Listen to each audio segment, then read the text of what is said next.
حي على الفلاح.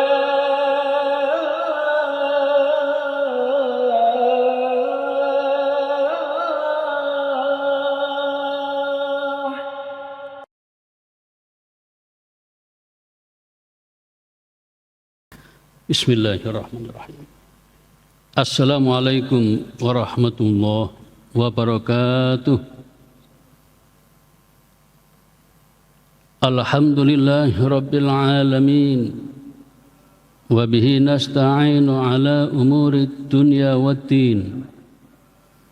Asyhadu an la ilaha illallah wahdahu la syarika lah.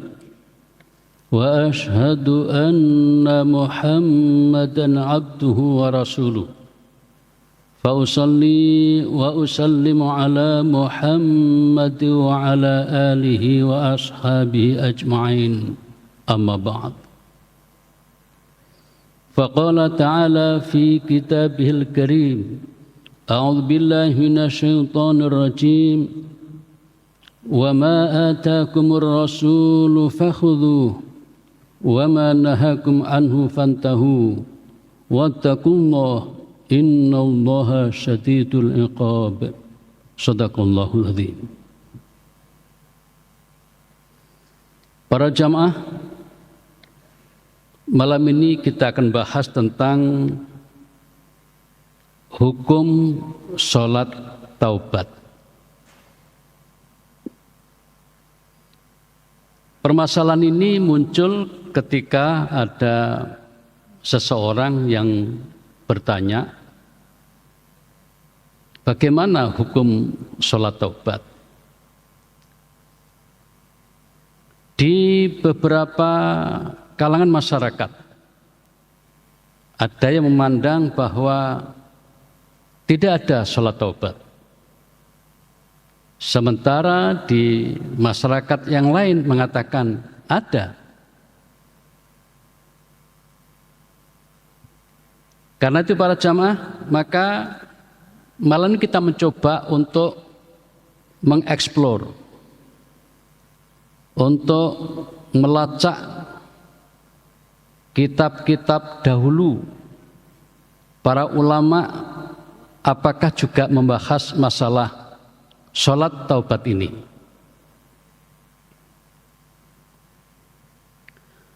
Para jamaah, kita fahami dulu apa yang dimaksud dengan sholat taubat. Sholat taubat adalah sholat yang dilakukan oleh seseorang yang baru saja menyadari telah melakukan perbuatan dosa. Jadi orang ini berusaha ingin agar dosa yang baru dilakukan itu diampuni oleh Allah.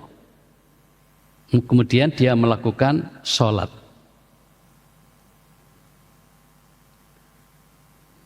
Nah, sholat taubat ini juga disebut dengan sholat istighfar.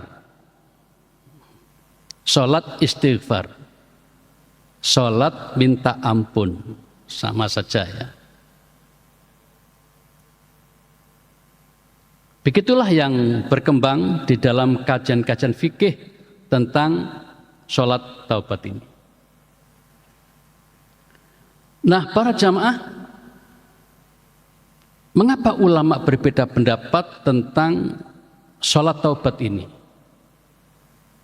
Yang satu tadi, satu kelompok mengatakan tidak ada. Kelompok lain mengatakan ada. Para jamaah,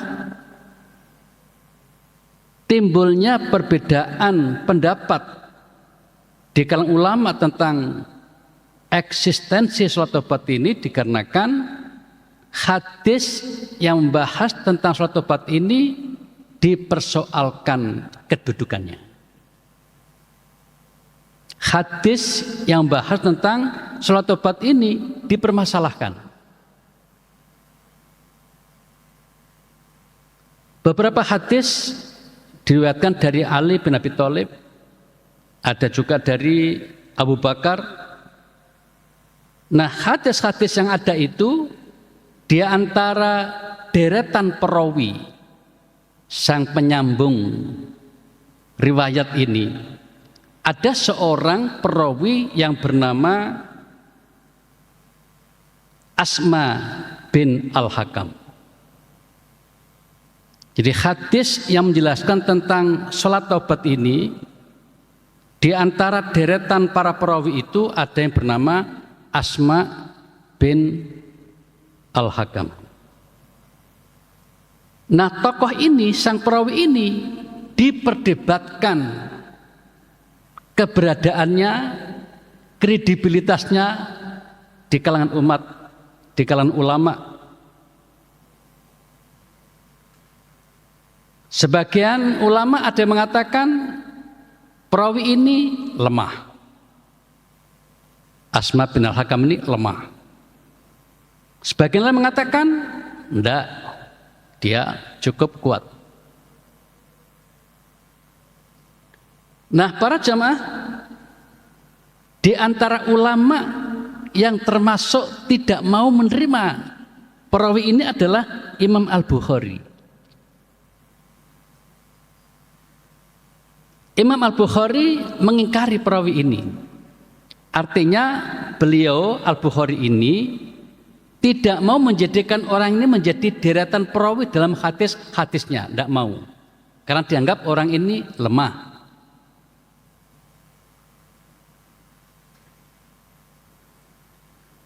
Nah, para jamaah, Al-Bukhari juga mengatakan bahwa Asma bin Al-Hakam ini tidak meriwayatkan hadis kecuali hanya ini. Tidak ada istilahnya mutabi, hadis penguat tidak ditemukan, sehingga hadis tentang ini dianggap lemah. Pendapat seperti ini didukung oleh beberapa ulama lain yang kemudian menyimpulkan, oh kalau begitu hadis yang menjelaskan tentang sholat taubat itu lemah, sehingga tidak perlu diamalkan. Ini kesimpulan sebagian ulama, supaya kita tahu.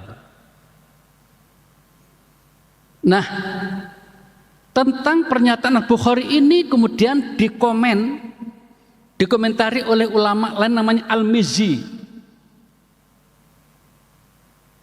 Al-Mizzi mengatakan begini, sebuah hadis walaupun tanpa mutabi nggak ada masalah, karena mutabi itu tidak menjadi syarat sahihnya sebuah hadis.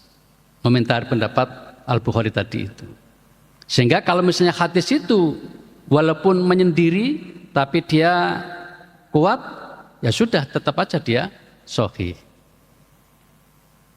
Ini ditulis oleh Ibnu Hajar Al-Asqalani dalam kitabnya Tahdzibut Tahdzib, kitab yang membahas tentang riwayat hidup para perawi.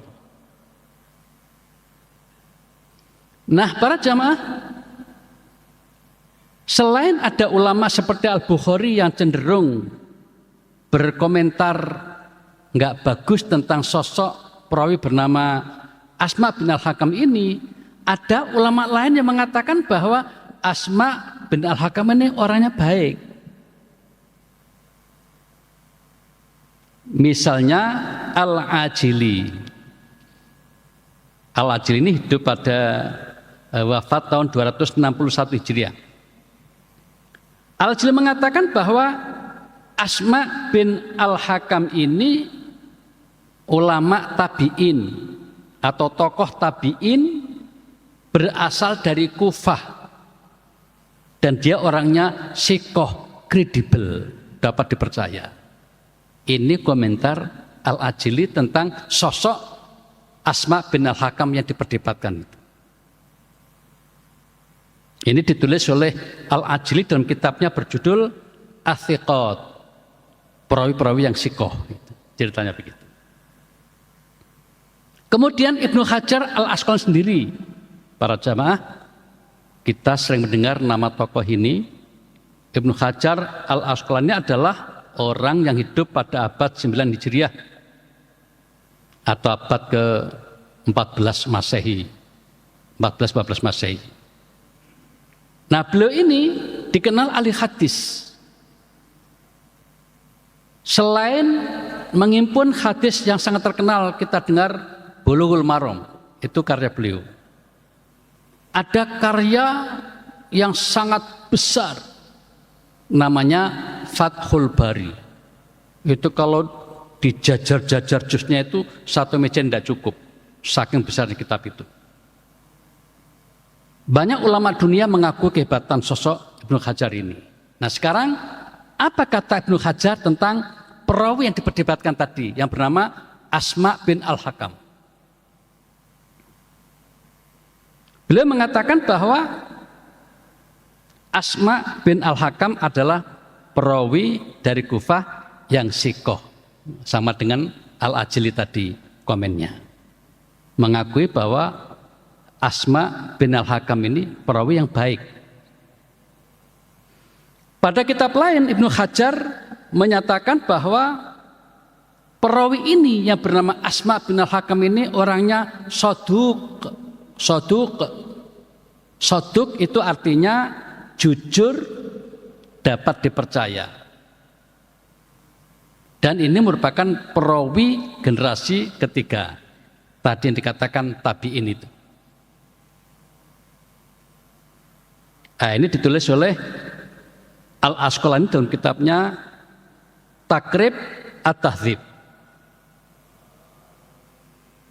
Nah, para jamaah, adanya perbedaan ulama tentang kesan ya, atau penilaian terhadap sosok perawi bernama Asma bin Al-Hakam ini, maka ketika dia membawa hadis, kebetulan hadis tentang taubat tadi itu juga diperdebatkan kedudukan hadis itu. Sebagian ulama menganggap lemah, yang lain mengatakan kuat atau sahih. Nah, dari sini dulu ada ulama yang mengambil sebuah rumus, ada mengatakan bahwa al-jarhu muqaddamun ala ta'dil. Maksudnya kalau ada penilaian buruk kepada sosok perawi, lalu ada yang lain mengatakan menilai baik pada perawi yang sama itu, maka rumus ini mengatakan yang buruk itu yang harus dipegangi, sehingga jatuhlah kepada pilihan dia buruk.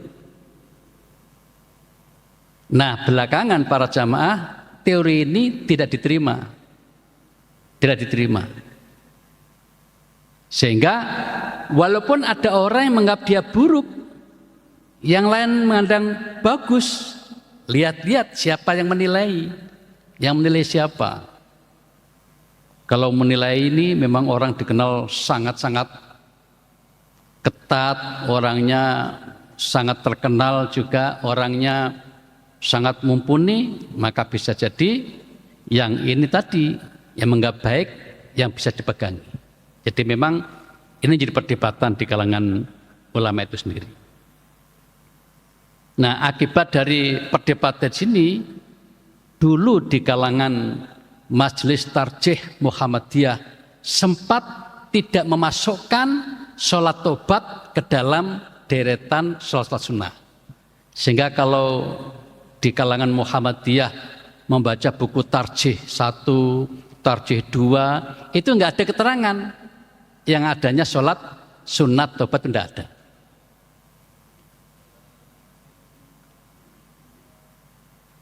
Nah, para jamaah belakangan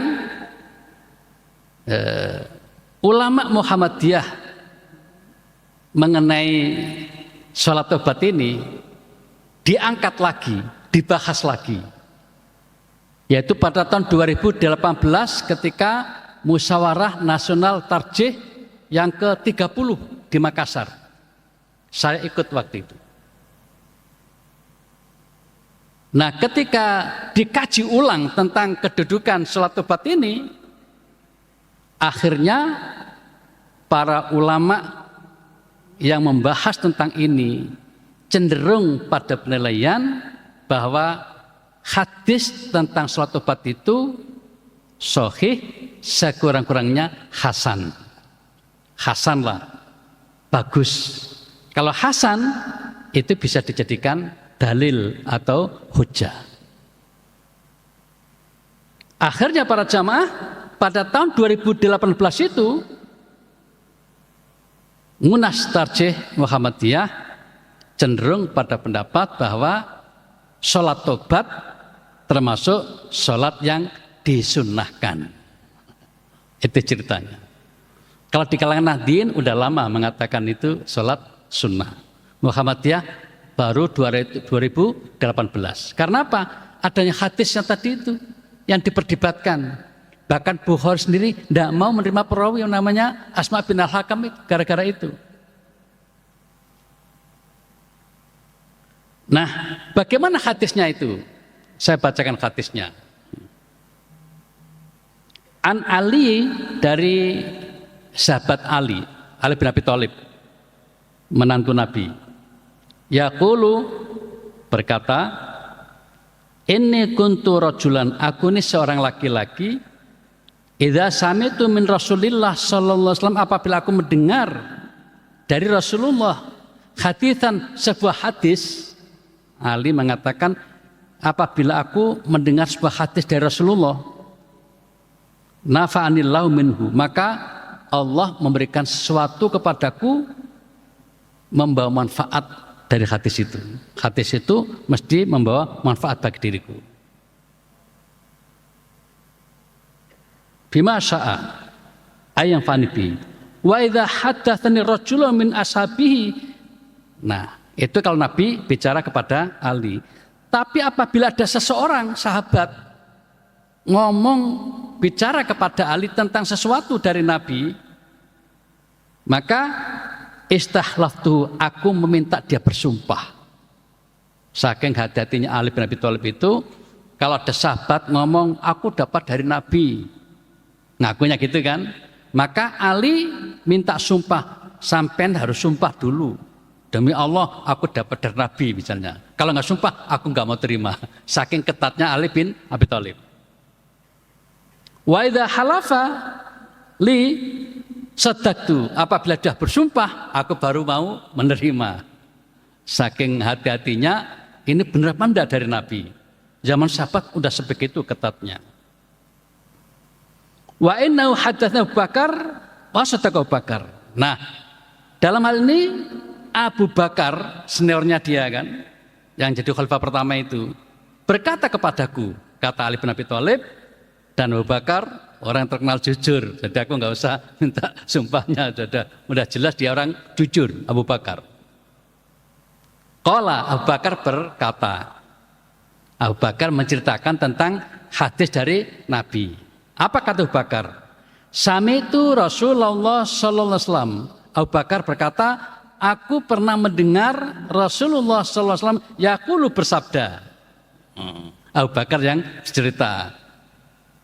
Ma min rajulin, tidak ada seorang pun yudhnibu, melakukan dosa, dzaban, suatu dosa, tsumma yaqumu, kemudian orang itu berdiri, fayatatoharu, kemudian bersuci, berwudu, tsumma yusall, kemudian sholat, tsumma kemudian yastaghfirullah, minta ampun kepada Allah, illa, pasti ghafarallahu lahu, orang itu akan diampuni oleh Allah. Jadi Abu Bakar mengatakan pada Ali, Abu Bakar mengatakan, aku pernah mendengar Nabi bersabda, apabila ada seseorang setelah melakukan dosa, dia sadar akan dosa itu, kemudian dia segera berwudu, lalu sholat, setelah sholat minta ampun kepada Allah, orang seperti ini pasti diampuni oleh Allah. Tsumma qara'a, kemudian Abu Bakar membacakan hadhil ayat ini. Ayat itu adalah yang sangat terkenal, والذين إذا فعلوا فاحشة أو ظلموا أنفسهم ذكروا الله فاستغفروا لذنوبهم ومن يغفر الذنوب إلا الله ولم يصروا على ما فعلوا وهم يعلمون. Surat Ali Imran ayat 135. Ya. Arti ayat ini adalah demikian juga orang-orang yang apabila mengerjakan perbuatan keji, dosa, atau menzalimi diri sendiri, kemudian mereka segera mengingat Allah lalu mohon ampun atas dosa-dosanya. Siapa lagi yang dapat mengampuni dosa selain Allah? Mereka pun tidak meneruskan apa yang mereka kerjakan, yaitu perbuatan dosa itu, sedangkan mereka mengetahuinya. Maksudnya adalah, jadi ketika ada seseorang setelah berbuat dosa, kemudian sadar akan dosanya itu, kemudian bertobat dengan cara sholat tadi, lebih dahulu wudhu tentunya ya, wudhu dulu, lalu sholat, selesai sholat minta ampun kepada Allah, maka orang semacam ini akan diampuni oleh Allah Subhanahu wa ta'ala. Nah, para jamaah, hadis ini kemudian dijadikan dasar, itulah petunjuk tentang sholat taubat itu. Nabi tidak mengatakan sholat taubat. Hadis itu mengatakan apabila ada orang baru melakukan dosa, lalu dia sadar akan dosanya, kemudian dia berwudu lalu sholat, begitu selesai sholat minta ampun kepada Allah, maka akan diampuni dosanya. Nah, hadis semacam ini kemudian dijadikan dalil oleh para ulama bahwa itu adalah anjuran untuk sholat taubat. Karena anjuran maka hukumnya sunnah, sehingga menjadi sholat sunnah taubat. Begitu ceritanya. Nah, para jamaah, hadis ini ternyata sangat terkenal. Maksudnya terkenal itu dimuat dalam banyak kitab hadis. Saya sebutkan di sini para jamaah. Di antara yang menghimpun hadis ini adalah Imam Ahmad bin Hanbal. Disebutkan dalam kitabnya yang berjudul Musnad Ahmad bin Hanbal. Ahmad bin Hanbal ini gurunya Imam Bukhari. Kemudian Abu Dawud juga memuat hadis ini dalam kitabnya Sunan Abi Dawud dengan judul Bab fil Istighfar, bab tentang minta ampun. Nah, gitu. Kemudian Imam At-Tirmidzi juga menyebutkan hadis ini dalam kitabnya Sunan At-Tirmidzi dengan judul Bab Kitab As-Shalah fi As-Shalah inda at-taubah. Nah, ini lebih jelas lagi. Jadi sholat tobat. Imam At-Tirmidzi membuat judul di dalam kitab hadisnya itu fi Shalah inda taubah. Sholat dalam rangka untuk taubat, lalu disebut sholat taubat itu.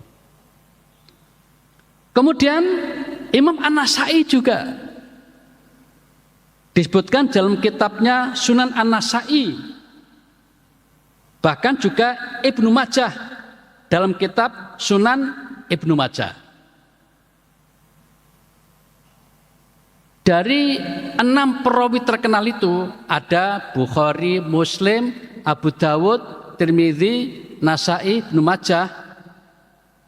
Dari 6 itu yang tidak meriwayatkan Bukhari dan Muslim, memang tidak ada di kitabnya. Tapi ada di Abu Dawud, ada di Tirmidzi, ada di Nasai, ada Ibnu Majah, dan di atasnya tadi ada di kitab Musnad Ahmad bin Hanbal. Setelah itu muncul ulama berikutnya, Ibnu Hibban. Ya. Dalam kitabnya Sahih Ibnu Hibban, Bab At-Taubah. Jadi ketika beliau memberi judul bab dalam kitab hadisnya itu At-Taubah, maka di dalamnya mencantumkan hadis tadi ini. yang oleh ulama umumnya dianggap sebagai hadis tentang sholat tobat. Kemudian Imam At-Tabrani dalam kitab Al-Mu'jam Al-Awsat, ya. Lalu Imam Ibnu Khuzaimah dalam kitab Sahih Ibnu Khuzaimah, lalu kitab At-Tahawi dalam kitab Syarah Muskil Al-Athar, dan juga Imam Al-Baihaqi dalam kitabnya Syu'abul Iman, bab mu'alajah kulli dzambin fit taubah. Jadi terkait dengan masalah-masalah taubat. Jadi banyak sekali ulama ahli hadis yang mencantumkan hadis tadi di dalam kitab-kitab mereka. Nah, para jamaah, beberapa kritikus hadis, pemerhati hadis yang kontemporer, yang belakangan ini hidup semasa kita. Ada tokoh bernama Muhammad Nasruddin Al-Albani, kan terkenal itu ya. Apa kata beliau? Beliau menulis dalam kitabnya itu, di satu sisi, di kitab tertentu beliau mengatakan hadis tentang sholat tobat tadi itu sahih. Tapi di kitab lainnya mengatakan hasan. Tapi nggak sampai dhaif. Jadi satu mengatakan sahih, di kitab lain mungkin jalurnya berbeda, dikatakan hasan. Kemudian tokoh lain juga namanya Syekh Al-Arnaud, Syu'aib Al-Arnaud. Itu juga mengatakan di satu hadis sahih, di hadis lain hasan. Tapi gitu, antara sahih atau hasan. Kedua-duanya dianggap boleh dijadikan hujjah atau dalil.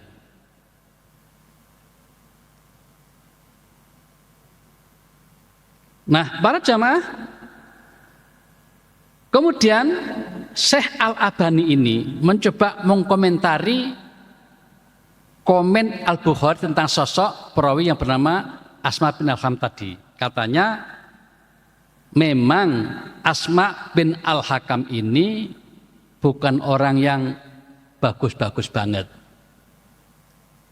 Tetapi kata Albani, orang ini tidak membahayakan. Artinya tidak sampai perlu kemudian membuat hadisnya jadi lemah gitu, enggak. Kata Syekh Al-Albani. Nah, dikatakan memang perawi ini kesikohannya sempat diperselisihkan, hanya saja tidak membahayakan. Nah, sementara dalam riwayat lain Al-Albani mengatakan ya hadis ini hasan. Nah, kemudian tadi saya sebutkan Syu'aib Al-Arnaud, ini semasa, orangnya semasa dan kita. Tapi sudah pada wafat orang ini. Ya, kalau Al-Albani kan awal-awal 2000 ini atau akhir 90-an, sekitar itu pokoknya. Dalam usia antara 8 hingga 90, sudah sangat panjang usianya. Nah, beliau Al-Arnaud juga menilai bahwa hadis tentang ini di kesempatan sahih, kesempatan lain mengatakan hasan. Jadi enggak sampai menilai dhaif. Jadi antara sahih atau hasan. Nah, para jamaah, atas dasar penilaian sejumlah ulama bahwa hadis tersebut sahih minimal hasan tadi itu, maka banyak ulama yang kemudian menganggap bahwa tuntunan tentang sholat tobat itu lebih tepat untuk dikatakan disyariatkan, dianjurkan untuk dilakukan. Jadi ketika ada perdebatan mengatakan tidak usah, nah, rupanya pernyataan yang mengatakan tidak usah itu malah dianggap lemah. Justru hadis-hadis, komen-komen ulama yang mengatakan bahwa sholat tobat itu dianjurkan, itu lebih kuat. Nah, para jamaah, beberapa ulama yang kemudian menganggap sholat tobat itu sunnah, Di antaranya adalah Ibnu Taimiyah. Kita dengar nama itu kan luar biasa ya.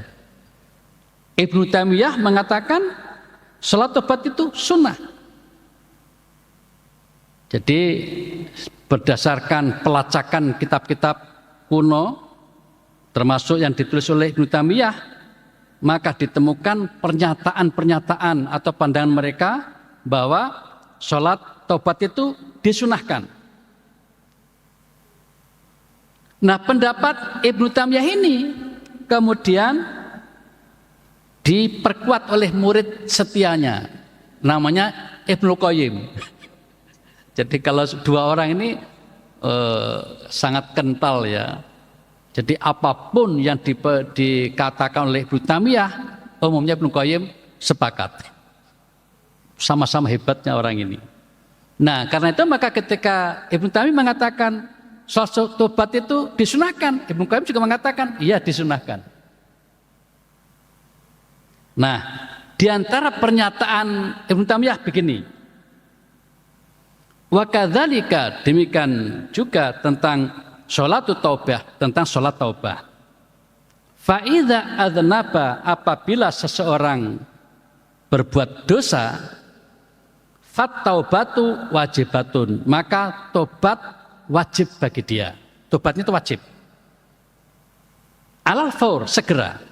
Jadi apabila ada seseorang baru menyadari tentang dosanya, maka orang itu wajib segera bertobat, kata Ibnu Taimiyah.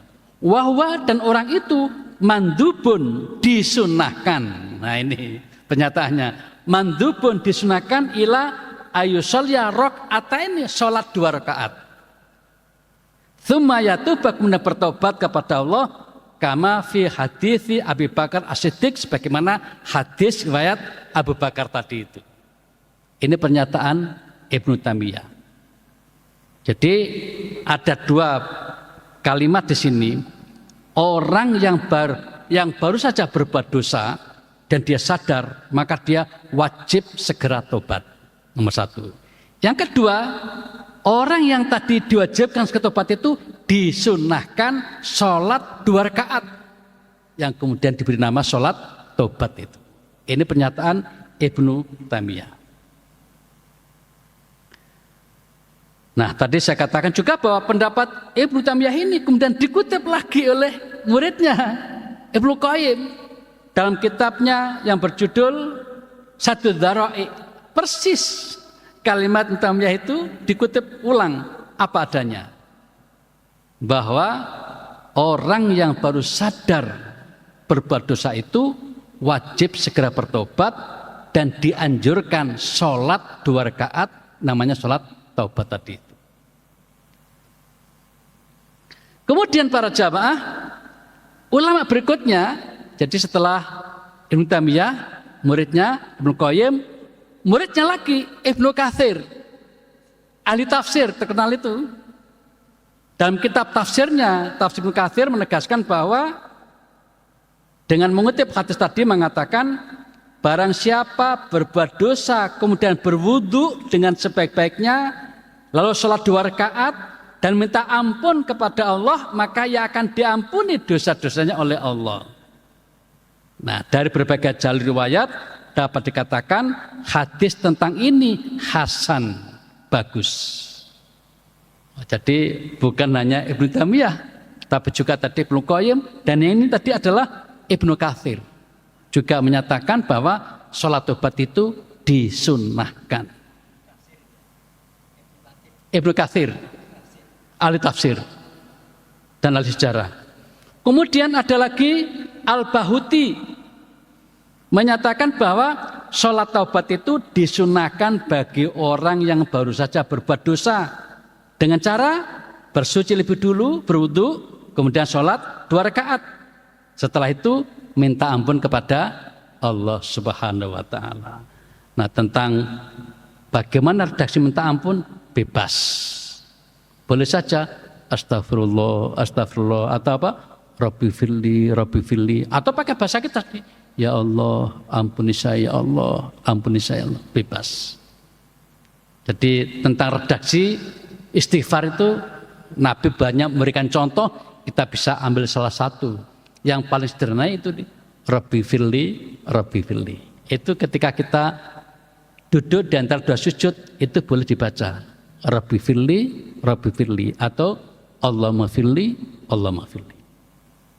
Yang kalau agak panjang lagi, Allahumma firli warhamni wajburni wahdini warzukni. Macam-macam itu redaksinya ya. Boleh kita pakai gitu. Nah, jadi para jamaah, berdasarkan kajian seperti ini, maka dapat difahami bahwa sesungguhnya pertama, kita harus maklum bila di masyarakat terjadi perbedaan pendapat tentang status hukum sholat tobat. Yang kelompok A mengatakan, oh tidak disunahkan. Alasannya tadi hadisnya bermasalah, yaitu munculnya tokoh yang bernama Asma bin Al-Hakam, perawi dianggap bermasalah. Termasuk Al-Bukhari juga tidak mau tokoh ini.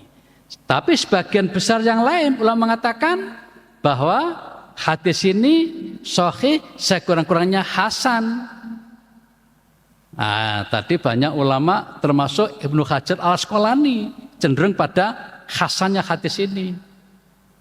Lalu di kalangan ulama al-fikihnya yang menganggap ini sunnah adalah tadi bisa kita sebutkan, misalnya ada Ibnu Qudamah, kemudian ada Ibnu Taimiyah, lalu Ibnu Qayyim, lalu Ibnu Katsir, Al-Bahuti, dan masih banyak lagi. Jadi dari sini para jamaah kita harus maklum bahwa memang selain ini menjadi bahan perdebatan ulama, yang jelas banyak sekali ulama yang memandang bahwa status hukum sholat tobat ini disunahkan. Tentu saja wallahu a'lam bishawab. Barangkali sampai sini saja para jamaah yang dapat disampaikan. Ya, silakan bagi yang setuju dengan pendapat yang disunahkan, praktekkan. Seperti kata Ibnu Taimiyah tadi, orang yang berdosa wajib segera tobat dan dianjurkan sholat 2 rakaat, sholat tobat tadi. Demikian yang dapat saya sampaikan para jamaah, semoga bermanfaat. Mohon maaf atas hal yang berkenan. Kita mohon kepada Allah semoga kita diberi kekuatan lahir batin, diberi peluang dan kesempatan untuk beristighfar, minta ampun kepada Allah, sehingga pada saat kita nanti meninggal dunia sudah dalam keadaan terampuni oleh Allah Subhanahu wa taala. Kita akhiri dengan doa kafatul majlis. Subhanakallahumma bihamdika asyhadu an la ilaha illa anta astaghfiruka wa atubu ilaik. Terima kasih, mohon maaf. Wassalamualaikum warahmatullahi wabarakatuh.